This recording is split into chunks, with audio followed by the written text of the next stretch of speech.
Os críticos nos Estados Unidos elegeram os melhores filmes de 2020 nas últimas semanas. A pergunta que fica é: qual vai ser o impacto dessas escolhas na corrida rumo ao Oscar? Esse é o tema do vídeo de hoje.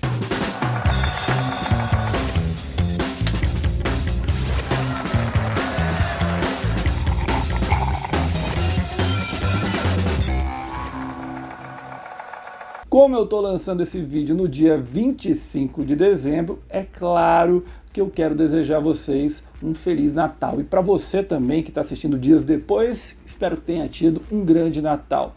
E um recado importante, por favor, evitem aglomerações nessas festas de fim de ano, Réveillon. É um ano atípico, então a gente precisa ter uma virada de ano atípica. Menos aglomerações, menos encontros, enfim, evitem, galera, para a gente não ter um janeiro trágico que está se desenhando com toda essa insanidade que a gente tem visto no país, de aglomerações, festas clandestinas, enfim. Por favor, diminuam o ritmo para que o ano comece bem e a gente possa daqui a alguns meses ser vacinado e acabar com esse pesadelo. Dito isso, vamos começar esse vídeo falando sobre as escolhas dos críticos na categoria de filme internacional. O nosso Bacurau teve a honra de vencer entre os críticos de Nova York. Também daqui da América do Sul, o chileno Los Fuertes foi o favorito dos críticos da Flórida. Já o guatemalteco La Llorona se deu bem em Boston, o russo Gilda em Los Angeles, enquanto o dinamarquês Another Round levou em Chicago e Indiana. Como eu já disse aqui no canal, um ano sem Festival de Cannes deixa tudo muito incerto, imprevisível na categoria de filme internacional. Os críticos, por exemplo, em edições anteriores, elegeram produções que venceram o Festival de Cannes, como Parasita, Assunto de Família e também The Square. Neste ano, porém, ficou tudo descentralizado, tá tudo muito solto, e por isso essa diversidade de produções vencedoras. Os resquícios de Cannes 2019 podem ter contribuído para Bacurau ter sido eleito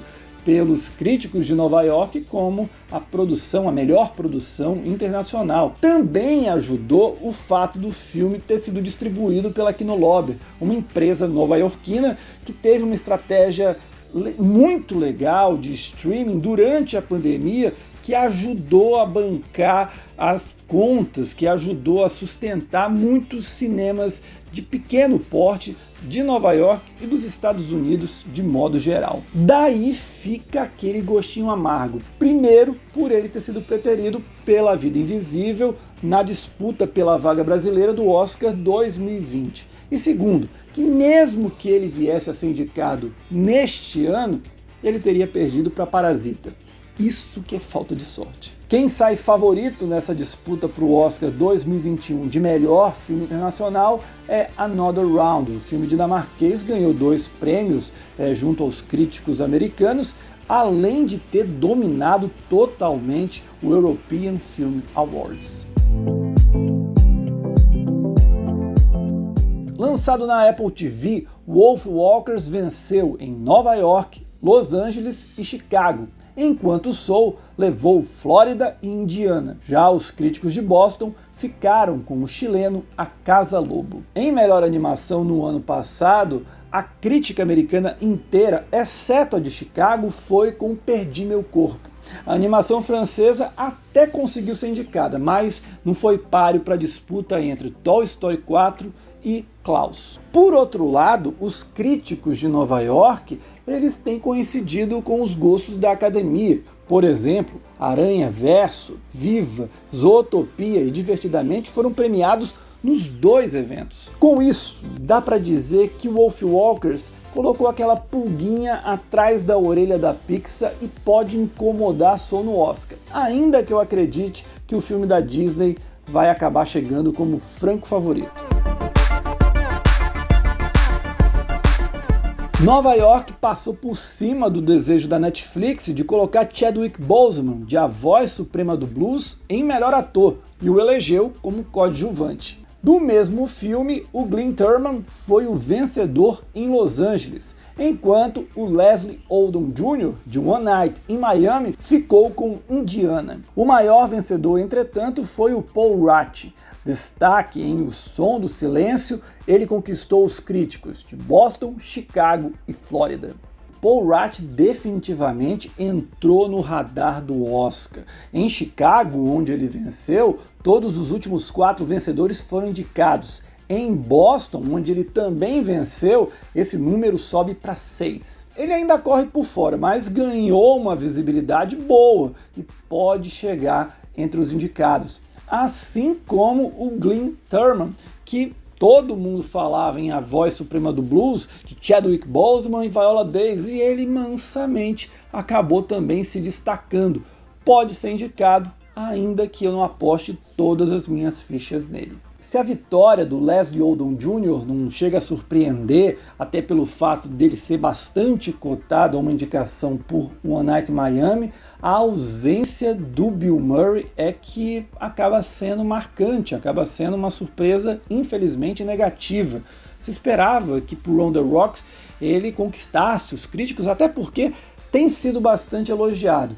Mas mesmo com essa esnobada, digamos assim, eu acho que ele ainda chega forte no Oscar, até por ser um cara extremamente querido, ser carismático, tá ao lado de uma diretora com quem ele teve o melhor papel da carreira. Enfim, há uma conjunção que pode ajudá-lo, especialmente em uma corrida que não tem favoritos, está bem aberta. Então, não duvido nada o Bill Murray chegar e se fazer favorito para finalmente ganhar esse Oscar que ele já merece faz um bom tempo.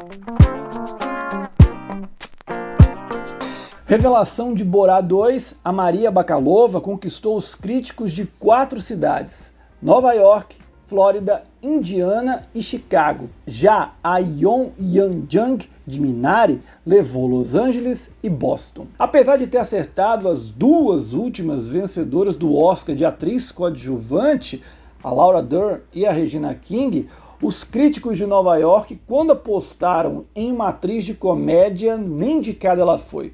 No caso, a Tiffany Haddish, de Ghost Trip. Mas eu acho que a Maria Bakalova não vai querer nem saber desse histórico e vai conseguir essa indicação. É impressionante como o nome dela cresceu junto ao público, junto à crítica e também dentro da indústria, a ponto dela roubar a cena do Sacha Baron Cohen interpretando Borá.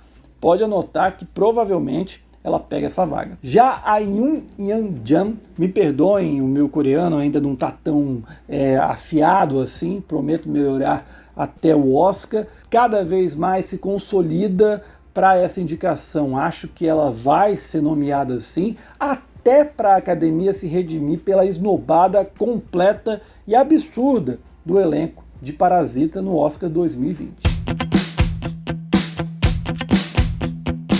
A Frances McDormand, de Nomadland, venceu junto aos críticos de Indiana, Flórida e Chicago. Por Nunca, Raramente, Às vezes, Sempre, a Sidney Flanigan foi premiada em Boston e Nova York, enquanto a Carey Mulligan, de Promising Young Woman, levou Los Angeles. Cá entre nós, não tem nenhuma novidade, Frances McDormand e também a Carey Mulligan saírem vencedoras. São 2 das atuações mais elogiadas do ano e as 2 vão estar no Oscar tranquilamente. A questão é saber se elas só vão ser indicadas ou se também vão ser premiadas. A novidade fica por conta da vitória da Sidney Flanigan, que está realmente incrível no filme da Elisa Hitman. Porém, vale lembrar que as 2 últimas favoritas dos críticos de Nova York não foram indicadas ao Oscar, incluindo aquela esnobada ridícula, absurda, com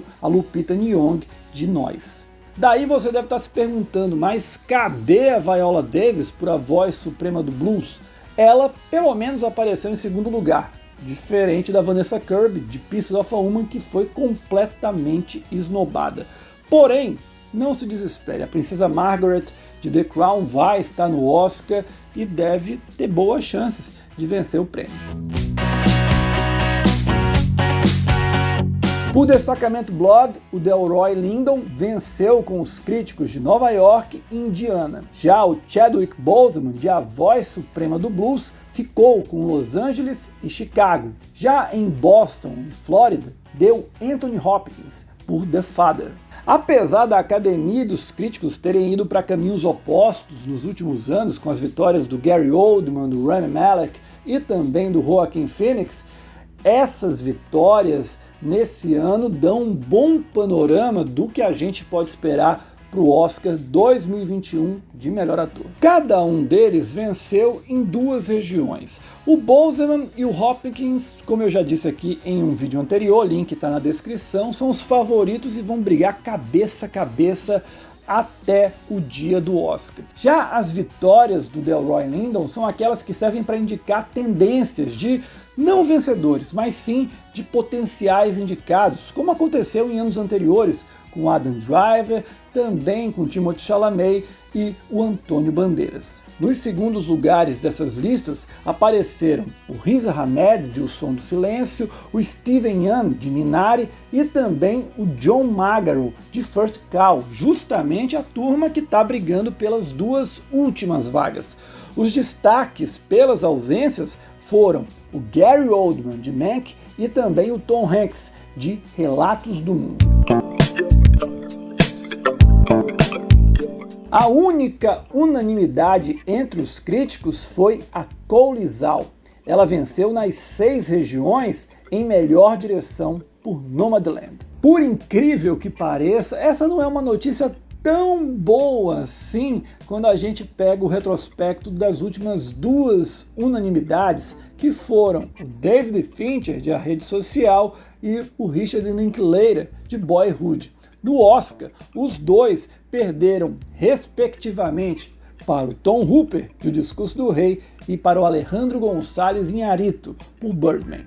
De qualquer modo, cada vez mais a Chloe Zhao se credencia como a favorita para o Oscar de melhor direção, enquanto, do outro lado, o David Fincher vai perdendo a força.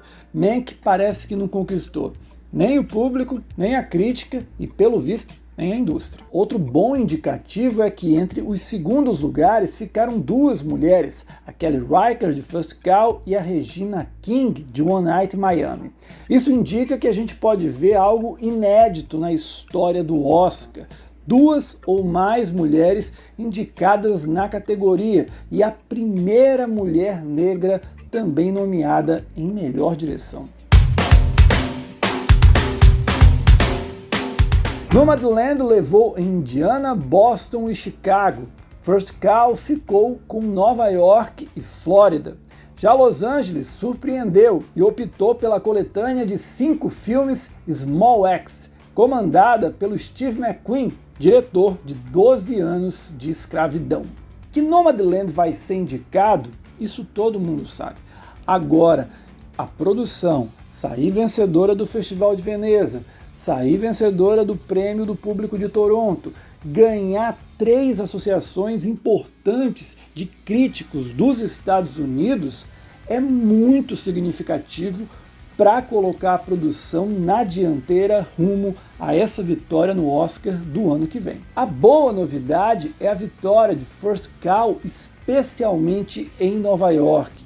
Exceto por Carol, desde 2008, todos os ganhadores na maior cidade dos Estados Unidos foram indicados a melhor filme. Logo, essa vitória é fundamental para ajudar na campanha dentro da academia. Quanto ao Small Axe, ninguém sabe se o projeto do Steve McQueen vai para o Emmy, se vai para o Oscar, se as regras do Oscar permitem que o filme possa concorrer, se ele vai ser desmembrado. Então são 5 filmes dentro do Small Axe, então um deles pode concorrer ou não, como é que faz isso? Tá uma grande confusão, nem a própria imprensa americana e, se bobear, nem a academia sabem o que fazer. Nesse momento é bom esperar, mas eu acho que o Emmy é o caminho para o Small Axe. Não que eu concorde, acho que hoje as coisas estão tão misturadas, eu acho que vale a pena você às vezes arriscar, fazer algo diferente. Mas acho que a academia é conservadora demais para isso. Então aposto que o Small Axe vai para o Emmy e não para o Oscar. Mas vamos ver como é que isso vai ficar nos próximos meses. Por fim, Minari, a voz suprema do blues, e também os 7 de Chicago conseguiram pelo menos o segundo lugar em algumas listas, o que já ajuda na corrida para o Oscar. Diferente, porém, de Mank, que não apareceu em absolutamente nada, assim como Relatos do Mundo e The Father. É isso, senhoras e senhores, os comentários estão abertos. Falem aí o que vocês acharam. Novamente desejo um Feliz Natal a todos vocês e segunda-feira, meio-dia, horário de Brasília, eu tô de volta para o último vídeo do ano falando sobre o sobe e desce da disputa do Oscar em dezembro. A gente se encontra, até a próxima, tchau!